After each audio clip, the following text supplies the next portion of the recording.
how long can they survive? I'm seeing bank runs here in Mexico. I'm seeing people lined up outside of very major banks, Spanish banks here in Mexico, lined up down the street in many cases, trying to take money out. Almost everyone I talk to here is desperately trying to take money out of the banks because, well, I hate to be that guy, but honestly, in Mexico, people learn from history a little bit better and are more. I'd say that most Mexicans I talk to would be considered conspiracy theorists, actually, because everyone's like, this is a controlled collapse. This is all to enslave humanity. Like every single person I talk to in Mexico, but people are rushing the banks. I'm hardly able to. Oh, I thought because they all follow. But I can't. I'm having a hard time taking money out of the banks right now. I can only take small amounts out. They're shutting down my card. I'm forced to use Visa and MasterCard to take money out, and then I have to pay it back in the banking system.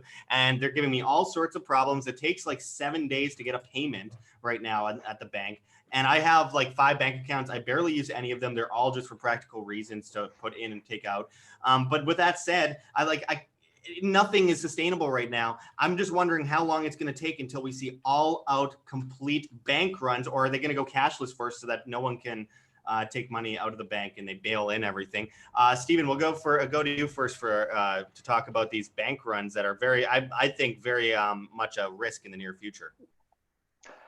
I think, Josh, if you look at what's happened on the high street, when they started to shut things down, they started with the likes of the schools. So they closed the schools down, so all the kids had to go home. Then very quickly, within the space of a week, they then went into the high street and closed down all bars, eating houses, cafes, restaurants. Then shortly after that, they then went into white goods and electric shops and started to close those down, and clothes shops. And really, if you go on the high street now, the only things that are left are the banks. Well, you close the banks down and you can't have bank runs because they'll just switch everything off. and I mentioned a while ago that these systems are being brought down in order to allow for the reset. And the last 2 systems to be switched off are the markets and the banking system.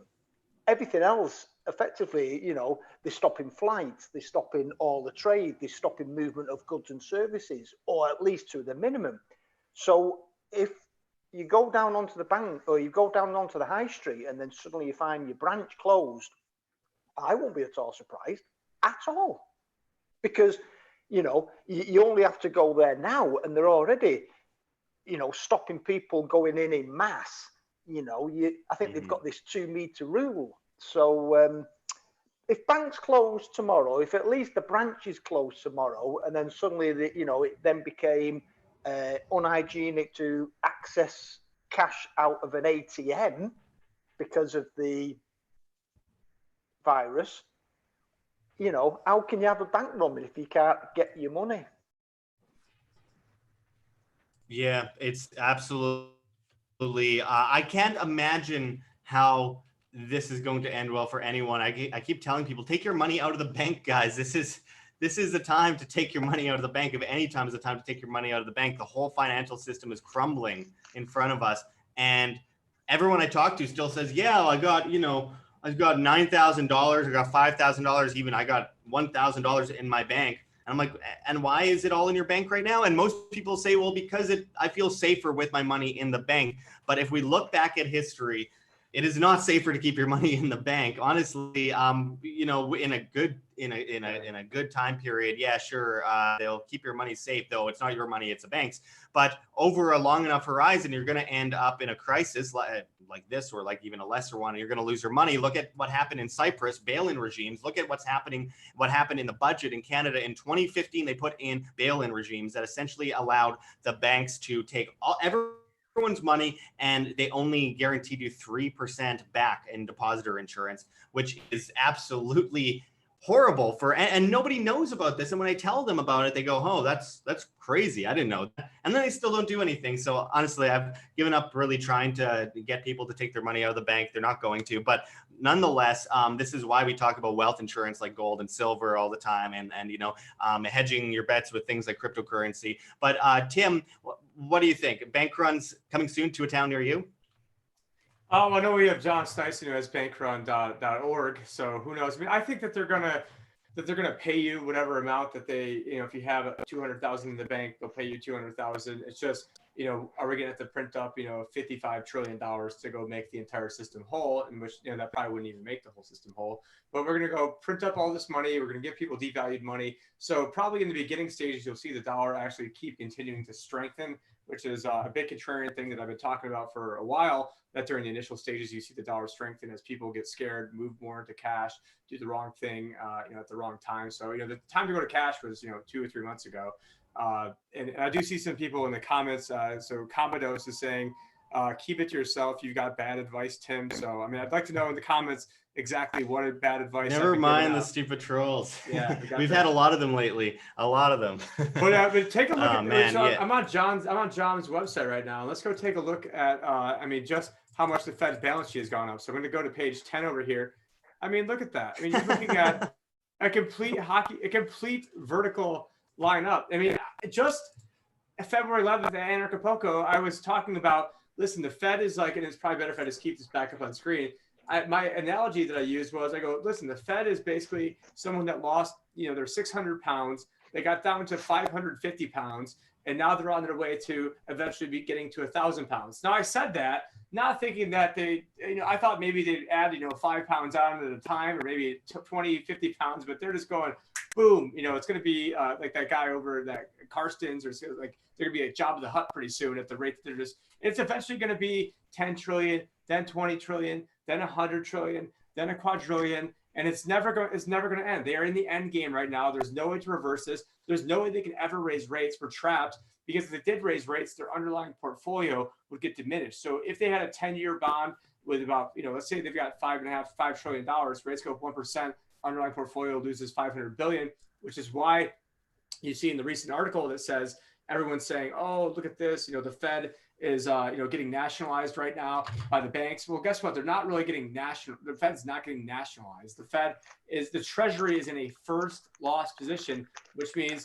we, the American taxpayer slaves, not you and Steven, just I'm the only American over here. So I end up getting saddled with all the losses. And if there happens to be gains, then the Federal Reserve gets to keep 6% of the gains, gives back 94% of the profit. But yeah, they know there's going to be losses. That way they said, oh, hey, we're a private central bank. So, we get to keep all the gains.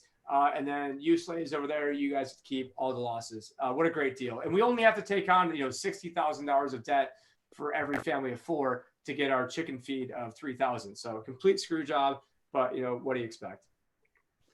Yeah, you can't expect anything better from the government. But I mean, look, I wanted to ask Stephen, how are people going to stay safe in this crisis? Obviously, in your opinion, not an investment advice, none of that. But I mean, like, it seems like we're past the point of saving people at this point, and more into the realm of, this is crazy. What have we done in the past to ensure that we today are going to be at least self-sustainable, to some extent, able to take care of our families? What do you think? Well, one of the things that I always say, Josh, and one of the things that I always explain to people is, first of all, health and your family, and your friends, that comes first. Yeah. So over the last few weeks, I've been talking quite openly to people who are close to me that, now is a great time to take stock of reality. Yeah. So number one is your health. Number two is your family. Then, of course, then your friends and your loved ones. After that, I'm actually advising people to take a long, hard look at what you own, and whether it's physical, whether it's paper. In other words, is it a piece of tangible land or a property, or is it something physical, precious metal? Do you own it? Can you actually touch it? And really, the other side, which is, the stock, the nominated accounts, your counterparty risk, the financial instruments, your bonds, any financial instrument that you think you own, do you actually own? Because all you do own is a promise. People who own things on an exchange, or own things, where they've been that they'll deliver it. Well, unless you actually own it in your hand, in your hand, you've got to ask yourself, are you in the right position? So what I'm telling people at this point is, just because you got a promise that you doesn't necessarily mean that you do physically own it. So that's why I'm telling people, Josh. Yeah, absolutely. Well, by the way, for about 2 sentences there, my internet completely disappeared myself. So we're all on different bad internet connections right now. But actually, Stephen came through perfectly that time. I appreciate all the people commenting below. Zoom sucks. I agree. They just got caught in a massive spying operation today, which we'll talk about in a bit. But Tim, I mean, you've been talking about solutions for quite a while. Your put options were pretty good back in January. What do you think? Yeah, I mean, I do see, so I will, if I do address the troll, I mean, somewhere in here says, I'm working in the very system that has enslaved us all. Your profession is what makes you rotten to the core by default. So any advice you give either serves you or the system. Well, as my clients make more money, I make more money. So so I serve myself by being able to serve other people better advice. And I should have pimped this a lot harder, because there's trillions of dollars in the system right now. There's old ladies who have to sell their homes. There's all sorts of things going on because they weren't working with me. So I'm probably the most rare person in the world doing what I do, where I've got people in self-directed IRAs where they can hold the private keys to their crypto. And so, it's always people that have, can't rub two nickels together, that, living in their mom's basement, who are the ones who are, criticizing what I do. But yeah, my profession, almost everybody in it sucks. I don't trust any financial advisors. Don't even trust me. Go research everything I say. And if you think you can do a better job of getting people out of the system, then let me know. So, there's a lot of people out there that have money in the system, and I need to help those people out. And so, I was on Sam Tripoli's tinfoil hat yesterday and Conspiracy Farm at the same time, breaking down how the Federal Reserve is a big fraud for like an hour straight, just talking like a machine gun. So I've probably done more than every financial advisor in America. Tim, you can talk like a machine gun. I would have never imagined. Well, and you're like full auto. You're like the double shot, and I'm like, I don't even know what you call it, like the triple shot when you fire it, squeeze it once and it goes off a bunch of times. Well, one thing I wanted to break down real quick is that as we enter into what they're really pushing here is a cashless society, and we're not talking about cryptocurrencies that are decentralized. We're not talking about Monero. We're not talking about Bitcoin, which, by the way, Bitcoin had a huge leg up today and then a huge leg down, but it's still at the bottom. As we speak right now, is much higher than the bottom yesterday. But anyway, what I wanted to talk about was, the cashless society, the way that the government run, social contract, usury, legal tender type centralized cashless society works is that obviously, and I've said it before and I'll say it again, if your money's in the bank, it's not yours, it's the bank's. If your money's always going to the banks via digital transactions and legal tender laws, it's never your money, it's always the bank's. And you are essentially obedient and enslaved to the government and the banking system.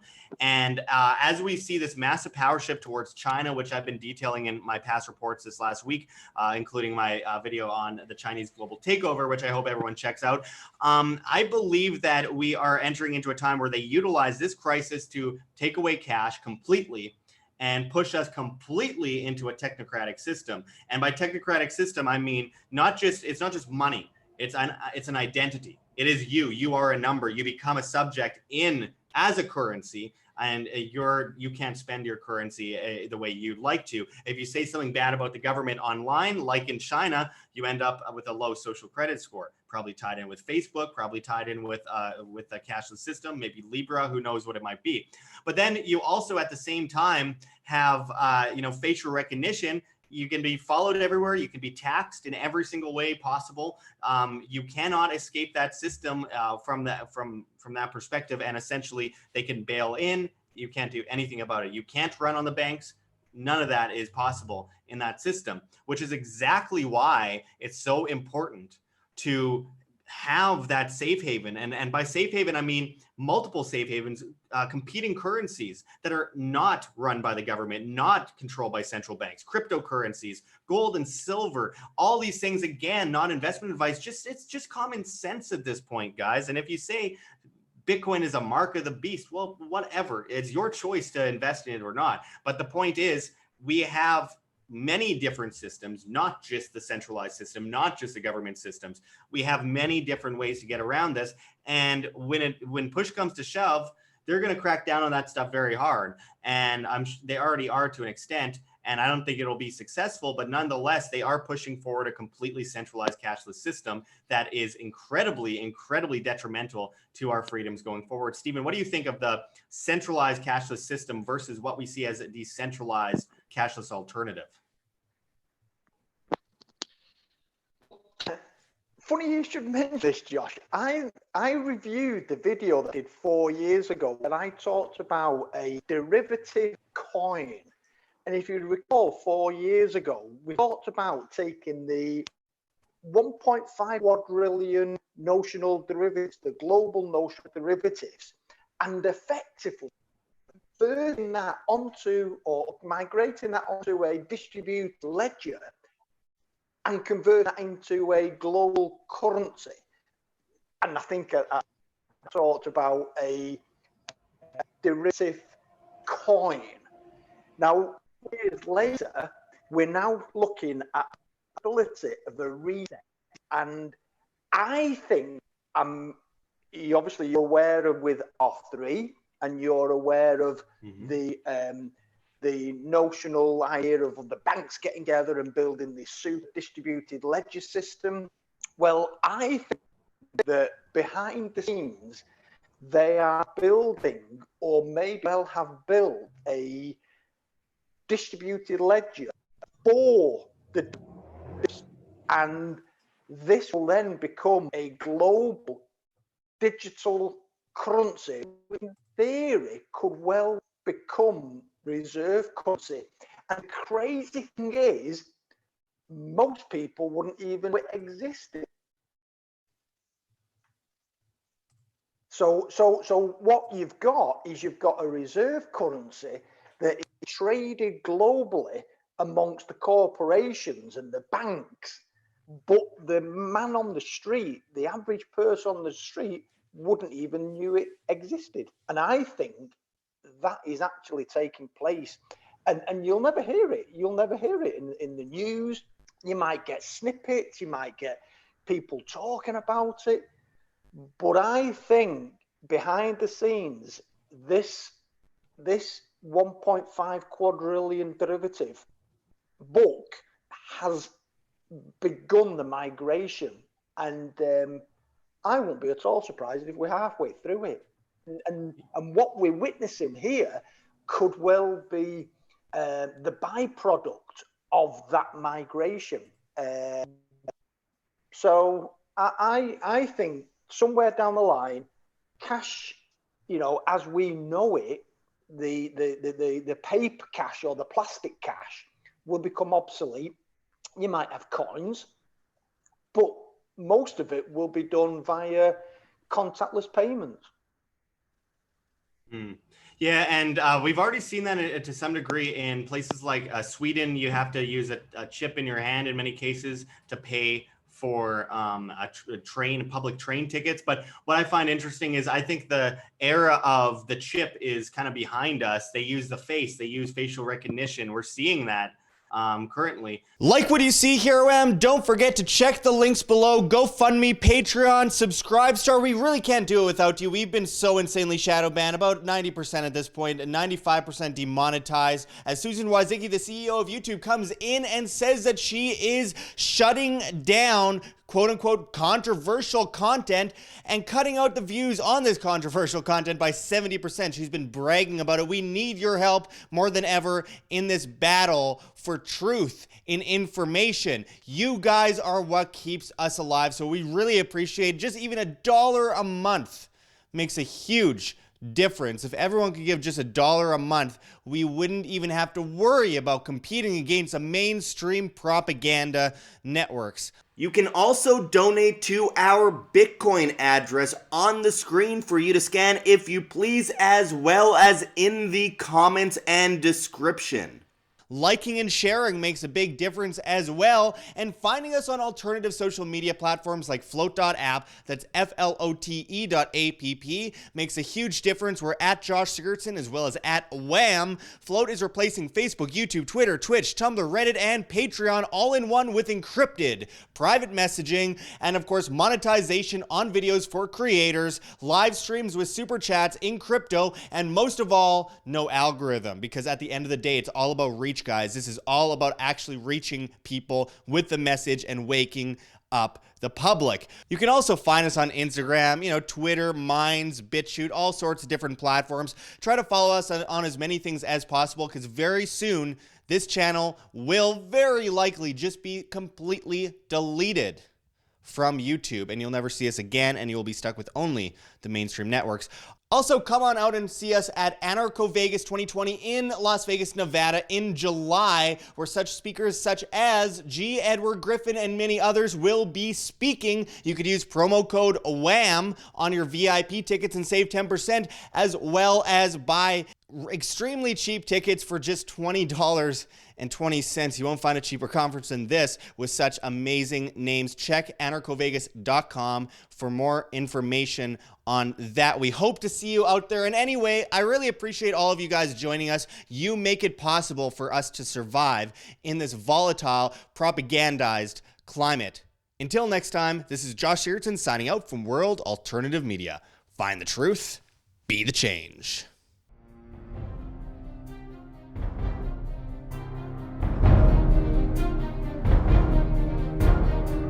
I'm sure you have already changed people's minds in your young age because you're involved, and I like that.